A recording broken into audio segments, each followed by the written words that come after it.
Hi dears, എല്ലാവർക്കും നമസ്കാരം. പവിത്രം സീരിയലിൻ്റെ നെക്സ്റ്റ് വീക്ക് പ്രമോ വിശേഷത്തിലേക്ക് എല്ലാവർക്കും സ്വാഗതം കേട്ടോ. അങ്ങനെ നമ്മുടെ വേദ വിക്രത്തെ അറസ്റ്റ് ചെയ്തുകൊണ്ട് പോയതിന് ശേഷം ഭയങ്കര ദുഃഖത്തിലാണ്. താൻ ഈ വീട്ടിൽ വന്നതിന് ശേഷമാണ് ഇങ്ങനെയുള്ള കാര്യങ്ങളൊക്കെ ഈ വീട്ടിൽ നടക്കുന്നതെന്ന് ആ വീട്ടിലുള്ള എല്ലാവരും കൂടി ചേർന്ന് നമ്മുടെ വേദയെ കുറ്റപ്പെടുത്തുക.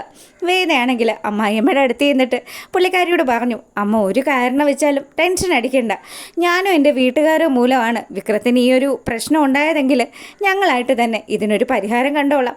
ഞാൻ അമ്മയുടെ മോനെ തിരികെ കൊണ്ടുവരുമെന്ന് പറഞ്ഞു. അമ്മയുടെ അനുഗ്രഹം മാത്രം മതി ഈ വേദയ്ക്കെന്നും പറഞ്ഞ് വേദ അമ്മയുടെ അനുഗ്രഹമൊക്കെ വാങ്ങിച്ചിട്ട് ആ വീട്ടിൽ നിന്ന് ഇറങ്ങുക. അങ്ങനെ ഏട്ടനെയും അച്ഛനെയും പോയി കണ്ട് അവരോട് മര്യാദയുടെ ഭാഷയിൽ സംസാരിച്ചു.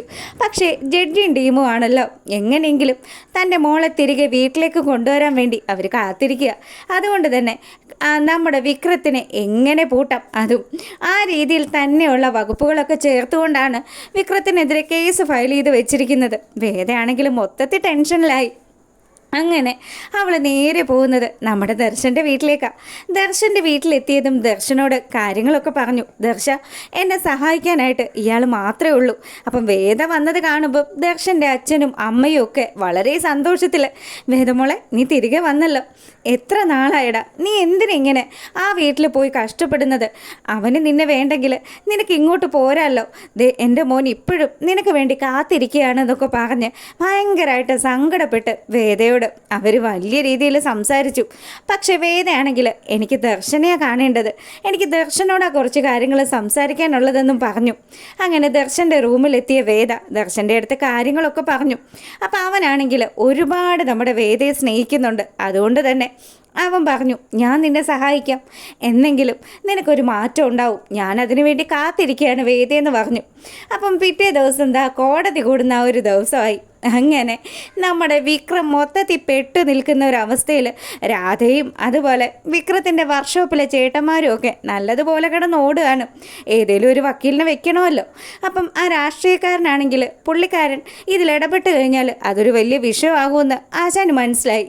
അതുകൊണ്ട് തന്നെ പുള്ളിക്കാരൻ ഒന്ന് അങ്ങ് ഒതുങ്ങി നിൽക്കുക. ആരും തന്നെ നമ്മുടെ വിക്രത്തിന് സഹായിക്കാനില്ല എന്നുള്ള അവസ്ഥയിൽ ശരിക്കും നമ്മുടെ വേദ ഈശ്വരാനുഗ്രഹത്താൽ അവിടെ വന്ന് കയറിയതാണെന്ന രാധ ഉൾപ്പെടെയുള്ള ആൾക്കാരൊക്കെ വിചാരിക്കുന്നത്. അങ്ങനെ വേദ ആ ഒരു കോടതി മുറിയിലേക്ക് എത്തി. അവിടെ അവളുടെ അച്ഛൻ ആ ഒരു ജഡ്ജി അങ്ങനെ ഇരിക്കുക. അപ്പം വിക്രത്തിൻ്റെ കേസ് അവിടെ വിളിക്കാൻ തുടങ്ങി. ഈ സമയം വിക്രത്തിന് വേണ്ടിയിട്ട് ആരാ ഹാജരാകുന്നതെന്ന് ചോദിച്ചതും വരിക നമ്മുടെ ദർശൻ. ആ ഒരു ബ്ലാക്ക് കളർ കോട്ടൊക്കെ ഇട്ട് നല്ല സൂപ്പറായിട്ട് കിടിലനൊരു വക്കീലായിട്ട് നമ്മുടെ ദർശൻ എത്തിയതും ജഡ്ജി ഏമാൻ്റെ കണ്ണ് തള്ളി. ശരിക്കും വിക്രം വന്ന് ഇവിടെ വന്ന് ഇങ്ങനൊരു ടെസ്റ്റ് നടക്കുമെന്നുള്ള കാര്യം പുള്ളിക്കാരൻ സ്വപ്നത്തിൽ പോലും കരുതിയില്ല. അതുകൊണ്ട് തന്നെ ആശാൻ ഞെട്ടിയിരിക്കുക. ഇവനെയും അതുപോലെ വേദയെയും കൂടെ കെട്ടിക്കാൻ നോക്കുമ്പോൾ ഇവനായിട്ട് തന്നെ വന്ന് വിക്രത്തെ രക്ഷപ്പെടുത്തുകയാണല്ലോ എന്ന് ജഡ്ജി ഒരു നിമിഷം ആലോചിച്ചു. അങ്ങനെ വാദപ്രതിവാദങ്ങൾക്കൊടുവിൽ അവസാനം നമ്മുടെ വിക്രത്തിനെ മോചിപ്പിക്കാനുള്ള കാര്യങ്ങൾ അവിടെ നടപ്പാവുകയാണ്. ഈ സമയം ദർശനോട് എത്ര നന്ദി പറഞ്ഞാലും മതിയാകില്ല എന്നുള്ള രീതിയിൽ നമ്മുടെ വേദ അവിടെ അങ്ങനെ നിൽക്കുക. വിക്രമാണെങ്കിൽ താൻ അകത്ത് പോയാലും പ്രശ്നമില്ല, പുറത്തിറങ്ങിയാലും കുഴപ്പമില്ല എന്നുള്ള രീതിയിൽ എങ്ങനെയെങ്കിലും തൻ്റെ തലേന്ന് വേദ ഒഴിവായി പോകണം, അത് മാത്രമാണ് നമ്മുടെ വിക്രത്തിൻ്റെ ആഗ്രഹം. അങ്ങനെ വിക്രത്തിനെ ഒരുവിധം അവർ വിട്ടു. അതിനുശേഷമാണെങ്കിൽ നമ്മുടെ വേദയുടെ അടുത്ത് വന്നിട്ട് ദർശൻ പറഞ്ഞു, അതെ ഇപ്പം ചുമത്തിയിരിക്കുന്ന ഈ കുറ്റം ഉണ്ടല്ലോ കാപ്പയായിരുന്നു, എന്തായാലും ഭാഗ്യമുള്ളത് കൊണ്ട് മാത്രമാണ് ഇവനെ രക്ഷപ്പെടുത്താൻ സാധിച്ചത്. ഇനിയെങ്കിലും താൻ ഈ പെൺകുട്ടിയെ സ്നേഹിച്ച് സുഖമായിട്ടും സന്തോഷത്തോടു കൂടിയും ഇവളുടെ കൂടെ ജീവിക്ക്. ശരിക്കും ഇവൾ എന്തല്ലോ പത്തരമാറ്റ തങ്കമാണെന്നൊക്കെ പറഞ്ഞ് വളരെ സന്തോഷത്തിൽ നമ്മുടെ ദർശൻ അവിടുന്ന് പോകുന്നുണ്ടെങ്കിലും ഉള്ളുകൊണ്ട് ദർശൻ ഒരുപാട് കരയുന്നുണ്ട്. വേദയ്ക്ക് വേണ്ടിയാണ് ദർശൻ ഇപ്പോഴും കാത്തിരിക്കുന്നത്. എന്നെങ്കിലും തൻ്റെ ജീവിതത്തിലേക്ക് തൻ്റെ വേദ മടങ്ങി വരും, ഇതിനു വേണ്ടി അവൻ കാത്തിരിക്കുക. പക്ഷേ നമ്മുടെ വേദയാണെങ്കിൽ വിക്രം ഇറങ്ങിക്കഴിഞ്ഞപ്പം വിക്രത്തോട് പറഞ്ഞു, അതെ വാ, ഇപ്പം നിന്നെ രക്ഷപ്പെടുത്തി, ഇനി എന്തായാലും നിന്നെ ഞാൻ നിൻ്റെ വീട്ടിൽ കൊണ്ടുപോയി നിൻ്റെ അമ്മയുടെ മുന്നിൽ നിർത്തും. ഞാൻ കാരണമാണല്ലോ ഈ പ്രശ്നങ്ങൾ മുഴുവനും ഉണ്ടായത്, അപ്പം ഞാനായിട്ട് തന്നെ ആ പ്രശ്നത്തിനൊരു പരിഹാരം ഉണ്ടാക്കിയല്ലോ എന്ന് പറഞ്ഞു. പോകുന്ന വഴി അവനും അതുപോലെ കൂട്ടുകാരും ഒക്കെ കൂടി ചേർന്ന് ഫുഡ് കഴിക്കാൻ കയറിയതാ. അങ്ങനെ നമ്മുടെ വേദയും അങ്ങോട്ടേക്ക് കയറി. അപ്പം ഇവരോടൊപ്പം ഭക്ഷണമൊക്കെ കഴിച്ചു കഴിഞ്ഞപ്പം വിക്രത്തിനൊരു ഐഡിയ തോന്നി. വേദയെ കൊണ്ടുപോയി തിരികെ അവളുടെ വീട്ടിലാക്കിയാലോ, അങ്ങനെയാണെങ്കിൽ ഈ പ്രശ്നങ്ങളൊക്കെ തീരില്ലേ. ഈ തൻ്റെ വീട്ടിൽ തൻ്റെ ഭാര്യയായിട്ട് വേദ നിൽക്കുന്നതാണ് ഏറ്റവും വലിയ പ്രശ്നം. അതുകൊണ്ട് അവളെ മടക്കി അവളുടെ വീട്ടിലേക്ക് ആക്കാമെന്ന് വിചാരിച്ച് കൊണ്ടുപോകുന്നുണ്ടെങ്കിലും വിക്രം തിരികെ വീട്ടിലെത്തുന്നതിന് മുന്നേ നമ്മുടെ വേദ അവിടെ ഹാജരാ. അങ്ങനെ വിക്രത്തിന് മനസ്സിലായി എന്തൊക്കെ ചെയ്തിട്ടും ഒരു പ്രയോജനവും ഇല്ല. ഇവള് തൻ്റെ തലയിൽ നിന്ന് പോകുന്ന ലക്ഷണവും ഇല്ല. വിക്രമാദിത്യൻ്റെ തലയിൽ കയറി വേദാളം ഇരിക്കുന്നത് പോലെ ഇങ്ങനെ ഇരിക്കുകയാണ് നമ്മുടെ വേദ. അപ്പം വേദ ഇങ്ങനെ വീട്ടിൽ വന്നതും എല്ലാവരുമായിട്ടും നല്ല രീതിയിൽ സ്നേഹത്തിൽ ഇടപഴകുന്നതും ഒക്കെ കാണുമ്പം വിക്രത്തിന് നല്ല ദേഷ്യമൊക്കെ ഉണ്ട്. അങ്ങനെ ഒരു ദിവസം നമ്മുടെ വേദ വിക്രത്തിൻ്റെ റൂമിൽ കയറുക. അപ്പോൾ അവിടെ കയറിയതും എന്തുകൊണ്ടാണ് ഈ വിക്രം ഇങ്ങനെയായി പോയത്? വിക്രത്തിന് അത്യാവശ്യം വിദ്യാഭ്യാസമൊക്കെ ഉണ്ടല്ലോ, പിന്നെ വിക്രത്തിന് എന്താ പറ്റിയത്?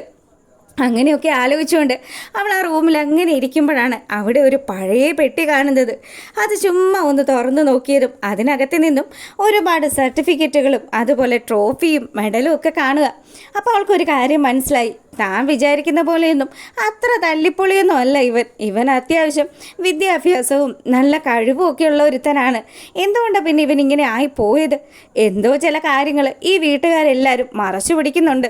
വിക്രത്തിനെ ആ മാഷ് എപ്പോഴും കുറ്റം പറയുന്നുണ്ടെങ്കിലും വിക്രത്തിന് എന്തൊക്കെയോ ചില നന്മകളുണ്ടെന്ന് നമ്മുടെ വേദയ്ക്ക് തോന്നിയതാണല്ലോ. പല ആൾക്കാരായിട്ടും വേദയുടെ അടുത്ത് ഈ കാര്യങ്ങളൊക്കെ സംസാരിക്കുകയും ചെയ്തതാണ്. അതുകൊണ്ട് ഒരു നിമിഷം അവൾ ഇതൊക്കെ ആലോചിച്ചു. ഇതിപ്പോൾ ആരോട് ചോദിക്കും? ഒരു കാര്യം ചെയ്യാം, ശ്രീജേട്ടത്തിയോട് തന്നെ ചോദിക്കാം. ശ്രീജേട്ടത്തി ആവുമ്പോൾ വിക്രത്തോട് വലിയ സ്നേഹത്തിൽ നിൽക്കുന്നതാണല്ലോ. അങ്ങനെ അവൾ നേരെ പോവുക നമ്മുടെ ശ്രീജയുടെ അടുത്തേക്ക്. അപ്പോൾ ശ്രീജയാണെങ്കിലും എന്താ വേദമോളെ, എന്താ മോളുടെ കയ്യിലിരിക്കുന്നത്? അതെ ശ്രീചേച്ചി, ഞാനൊരു കാര്യം ചോദിച്ചാൽ ചേച്ചി സത്യം പറയുമോ? അതെന്താ മോളെ നീ അങ്ങനെ പറഞ്ഞത്? ഞാൻ സത്യമല്ലേ പറയുള്ളൂ. എന്നാലേ ഞാനൊരു കാര്യം ചോദിക്കാം. അത് ഈ വിക്രം എന്താ പഠിപ്പ് നിർത്തിയത്? അതോ എന്താ മോളെ ഇപ്പം നീ ഇങ്ങനെ ചോദിക്കാൻ കാര്യം? അത് ഞാൻ വിക്രത്തിൻ്റെ റൂമിൽ കയറിയായിരുന്നു. അപ്പോൾ ആ സമയത്തുണ്ടല്ലോ അതിനകത്ത് നിന്നും എനിക്ക് ഒരുപാട് ട്രോഫിയും സർട്ടിഫിക്കറ്റുകളും ഒക്കെ കാണാൻ പറ്റി. ഇവൻ ഫസ്റ്റ് റാങ്ക് ഹോൾഡറായിട്ട് കൂടി ഇവൻ എന്തുകൊണ്ടാണ് പഠിത്തം നിർത്തിക്കളഞ്ഞത്? അപ്പം അതൊക്കെ ഒന്ന് അറിയാൻ വേണ്ടിയിട്ടാണ് ഞാൻ ശ്രീചേച്ചിയുടെ അടുത്തേക്ക് വന്നത്. പിന്നെ ഞാൻ ഇതൊക്കെ ചോദിച്ചെന്നുള്ള കാര്യം ഒരു കാരണം വെച്ചാലും വിക്രം അറിയരുത് കേട്ടോ എന്ന് പറഞ്ഞു. അങ്ങനെ നമ്മുടെ ശ്രീജ മനസ്സ് തുറക്കുക. വിക്രത്തിൻ്റെ ജീവിതത്തിൽ എന്താ സംഭവിച്ചത് എന്നുള്ള കാര്യം ശ്രീജ തന്നെ നമ്മുടെ വേദയുടെ അടുത്ത് സംസാരിക്കുന്നു. അപ്പോൾ ഈ സമയമാണെങ്കിൽ ശങ്കരനാരായണൻ നല്ല കലിപ്പിലാണ്. എന്താണെന്ന് വെച്ചാൽ ഇത്രയും കഷ്ടപ്പെട്ട് കാപ്പ പോലെയുള്ള വകുപ്പൊക്കെ ചുമത്തി നമ്മുടെ വിക്രത്തെ പൂട്ടാൻ ഉദ്ദേശിച്ചതാണല്ലോ. അത് മകളും ദർശനും കൂടി പൊളിച്ചടുക്കി കൈ തന്നല്ലോ എന്നുള്ള സങ്കടമാണ് അവനുള്ളത്. അതുകൊണ്ട് തന്നെ ആശാൻ വർഷയുടെ വീട്ടുകാരെയൊക്കെ വിളിപ്പിച്ചു. അവരെല്ലാവരും വന്നു. നമ്മുടെ ദർശനും അവിടെ നിൽക്കുന്നുണ്ട്. അപ്പോൾ ദർശനോട് പറഞ്ഞു, നീ എന്ത് കൊലച്ചതിയാ ദർശനം ഈ ചെയ്തത്? ഇത്രയും കാര്യത്തിൽ ഞാൻ ഈ കേസ് കുത്തിപ്പൊക്കി കൊണ്ടുവന്നപ്പോൾ നീയായിട്ട് അത് നശിപ്പിച്ചില്ലേ എന്ന് ചോദിച്ചു. ഇതൊക്കെയാട്ടോ നെക്സ്റ്റ് വീക്ക് വിശേഷം.